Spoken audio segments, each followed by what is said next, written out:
Sir ये इस वक्त जो है अब आम बात है कि ये कहा जाता है कि पाकिस्तान तहरीक इंसाफ के रहनुमाओं पर प्रेशर है, वो प्रेस कॉन्फ्रेंसेस कर रहे हैं। क्या आपके साथ भी ऐसी कोई सूरत हाल हुई है अभी तक कि आपको कोई प्रेशराइज़ कर रहा हो या कोई प्रेस कॉन्फ्रेंस करने के लिए मजबूर कर रहा हो?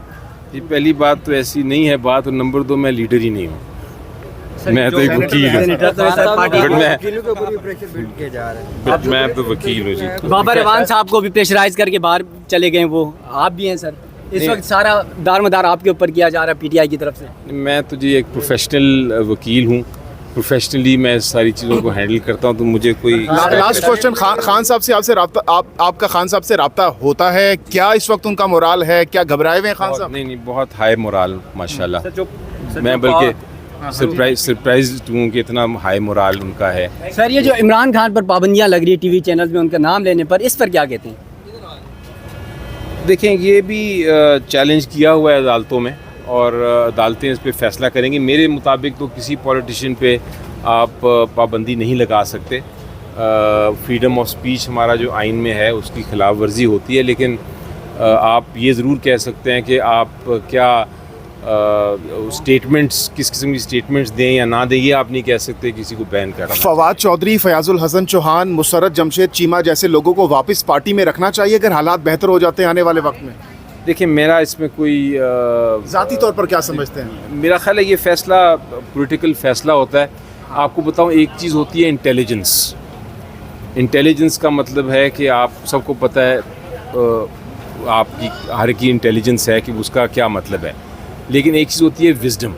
इन दोनों में फ़र्क ये है कि विज़डम में आप हमेशा फ़ैसले करते हैं जो आपकी सलूशन की तरफ जाएं। इंटेलिजेंस में आप वो फ़ैसले करते हैं जो शायद मंतक कह रहा हो। लेकिन विज़डम और इंटेलिजेंस में से दोनों में से आप इस्तेमाल कर लें और फिर इसका जवाब। यानी आपका इशारा इस तरफ है कि हो सकता है कि स्ट्रेटजी के तहत ये सब कुछ हुआ हो, इमरान खान के से राह जुदा की हो स्ट्रेटजी के तौर पर? सवाल ये था कि उनको वापस लेना चाहिए कि नहीं, तो मेरा ये पॉइंट था कि जो भी फैसला किया जाए वापस लेने का या ना लेने का, वो विज़डम के तहत किया जाए।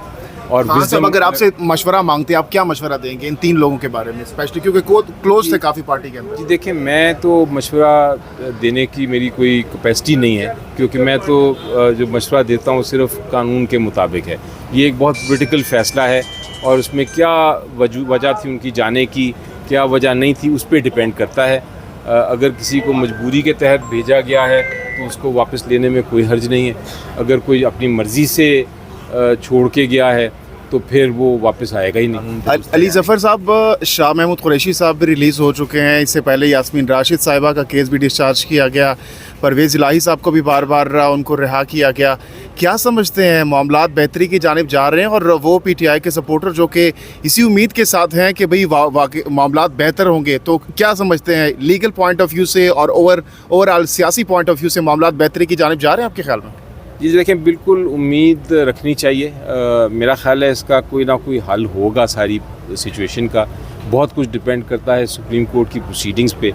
अगर इलेक्शन की कोई डेट आ जाती है तो मुझे यकीन है कि उसके बाद बैठ के किसी ना किसी का डायलॉग होगा और डायलॉग होने के बाद किसी ना किसी हल की तरफ हम जाएंगे। लेकिन गुज़श्ता रोज़ आसिफ जरदारी साहब ने कहा कि जब मैं चाहूँगा तब ही इलेक्शंस होंगे। जी देखिए, वो तो उन्होंने पॉलिटिकल स्टेटमेंट दी है, उसमें कोई हर्ज नहीं ऐसी बात करने का। हर पॉलिटिशियन अपनी अपनी पसंद की बात करता है, तो उनकी बात अपनी जगह दुरुस्त होगी कि वो जो अपने वर्कर्स को या अपने लीडरान को कहना चाहते होंगे।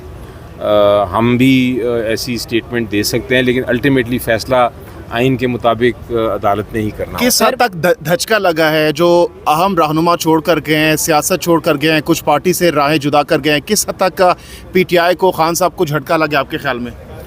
जी देखिए, मेरा ख्याल है जब एक सेकंड टियर या फर्स्ट टियर लीडरशिप किसी पार्टी से अलग होती है तो फिर नीचे से निकल के वो वाले फर्स्ट टियर में आ जाते हैं, तो पॉलिटिकल पार्टी में तो ये होता रहता है। और मेरा ख्याल है कि जो लोग छोड़ के गए हैं वो अपनी अपनी मजबूरियों की वजह से अपने अपने फ़ैसले करके गए हैं, उनकी जगह रिप्लेसमेंट्स आ जाएंगी। और कोई ऐसा मेरा ख्याल ना ओहदा होता है, ना कोई शख्स ऐसा होता है जो रिप्लेसेबल ना हो। हर कोई रिप्लेस हो जाता है। मुझे आज इस केस से आप निकाल दें तो 10 और अच्छे वकील आ जाएंगे मेरे से बेहतर। तो इसलिए कोई इमरान खान की पोजीशन कहाँ पे देख रहे हैं आप इस हवाले से? अल्लाह का फजल है जी, पब्लिक की सपोर्ट बहुत ज़्यादा है और मेरा ख्याल है अवाम इंतज़ार कर रही है कि अब इलेक्शंस हों, हम वोट करें और उसमें फ़ैसला हो जाएगा कि कहाँ तक कौन कितना पॉपुलर। इलेक्शंस वक्त पर होते हुए दिखाई दे रहे हैं आपको? डिपेंड करता है जी सुप्रीम कोर्ट की जजमेंट पे। सर वही सर करनी क्या है समझते जिन्होंने हैं कि खिलाफ वज़ीर आज़म वर्जी की है। नायल हो सकते हैं? वज़ीर आज़म नायल हो सकते बिल्कुल, हैं? अगर कंटेम्प्ट प्रोसीडिंग्स होती हैं और कंटेम्प्ट प्रोसीडिंग में सज़ा होती है तो उस सज़ा के नतीजे में वज़ीर आज़म साहब जो हैं वो नाअहल हो सकते तो हैं। ये कितने अरसे का प्रोसीजर है, कितना टाइम लगता है ये तमाम तर प्रोसीडिंग्स में? देखिए, कंटेम्प्ट प्रोसीडिंग्स अगर शुरू होती हैं तो उसको तो अदालत जल्द भी ख़त्म कर सकती है, हफ्ते में भी ख़त्म कर सकती है, क्योंकि इसमें तो सिर्फ इशू ये है कि क्या जो अदालती फ़ैसला है उसकी खिलाफ वर्जी हुई है कि नहीं। तो इसमें कोई ज़्यादा डिटेल्ड प्रोसीडिंग्स तो नहीं चलेंगी इस किस्म के मामले में।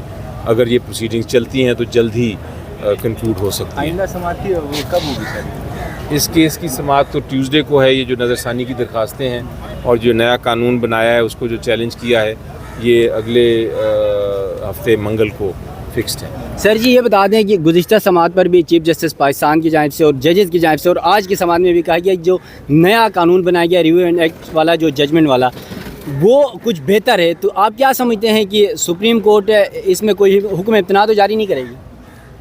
देखें, ये तो मेरी नज़र में तो ये जो कानून है, पहला जो बिल था और जो पहला कानून था वो भी गैर आइनी था। आइन के खिलाफ वर्जी इसलिए थी उसमें क्योंकि मेरी नज़र में क्योंकि सिर्फ जो अपील की राइट है, अपील का हक़ है, वो सिर्फ आइनी तरमीम के ज़रिए दिया जा सकता है।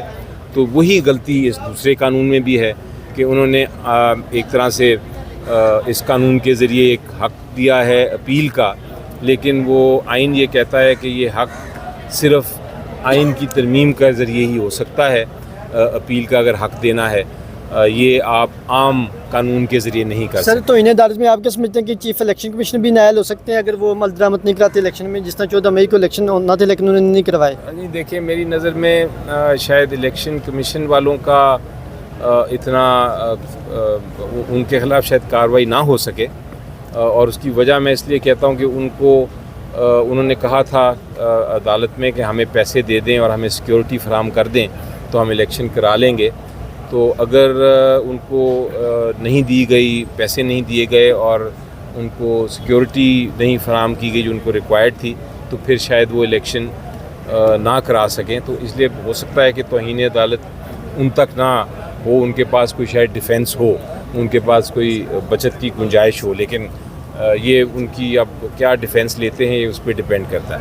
सर जी ये बता दें, आज आपने कमरे अदालत में कहा कि मैं बतौर सेनेटर वहाँ पर पार्लियामेंट में मौजूद था और जो इस वक्त अवाम की तकरीबन आपको पता है 50% से ज़्यादा जो नुमाइंदगी मौजूद नहीं है, उसके बावजूद ये कानून साजियाँ इतनी जल्दी में की गई और साथ साथ जिस कानून का आज हवाला दिया जा रहा है इस पर सदर ममलिकत जो पाकिस्तान तहरीक इंसाफ के थे उन्होंने पहली बात दस्तखत किया आपकी हुकूमत गिरने के बाद। ये सारा माजरा कैसे हुआ?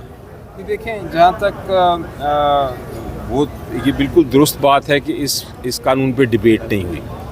ये इसमें कोई शक नहीं है कि अगर कानून डिबेट के बगैर चला जाए, पास हो जाए, तो इसका मतलब ये होता है कि उस पर किसी पार्लियामेंटेरियन ने गौर व फिक्र नहीं किया और उसमें गलतियाँ निकल आती हैं। फिर जहाँ तक प्रेसिडेंट साहब का इसको असेंट करने का ताल्लुक है, और देखिए, प्रेसिडेंट हमारी आइन के तहत उनके पास लिमिटेड पावर है।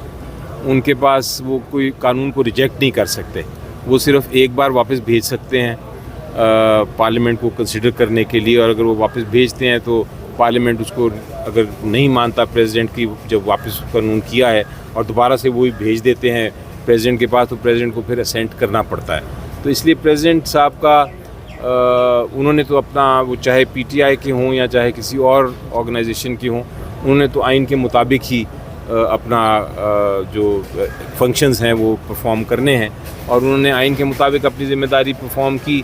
तो उसमें बल्कि हमें अप्रिशिएट करना चाहिए, उसमें कोई हमें उनको ये नहीं कहना चाहिए कि उन्होंने कोई गलती की। वो पार्लियामेंट ने बहरहाल एक गलत कानून पास किया और उस कानून को अब अदालत देखेगी। थैंक यू सर, बहुत